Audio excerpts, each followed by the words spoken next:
morning and welcome to the very first podcast of the UCI History Broadcast. Today's episode we will be focusing on the architecture and design of one of UCI's most prominent landmark, which is Aldrich Park.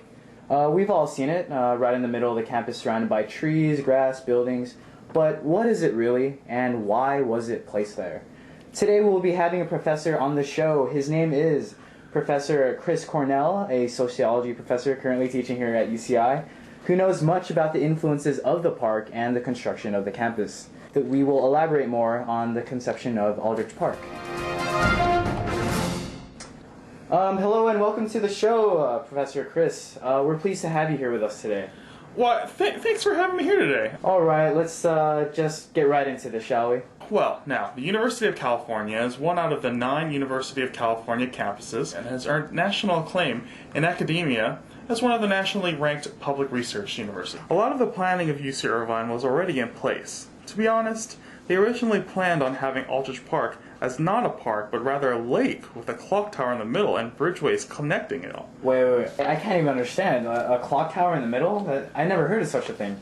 Well, but because of the high upkeep costs and the fact that there were a lot of demonstrations going on at the time, the architects changed their minds and decided that Irvine was going to have a park in the middle and a concrete path outlining the park with a 1-mile circumference. However, this wouldn't be your normal park. How so?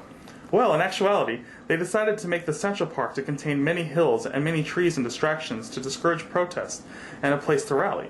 The Central Park would have been a perfect place to hold a rally or protest, but because of its ups and downs, the students and activists would have had to pick another place for their political demonstrations. Interesting. Manuscripts of this information can be found at the Langston Library, but be prepared to show some identification. Langston Library, huh? Maybe I'll stop by there. We could talk about that more in our next episode. But we're out of time today, so thank you very much. Yeah, thanks very much. Maybe I'll come by next time. I've got so much more to say. But thanks again for having me. I hope that you had a great morning listening to us and how Aldrich Park was constructed.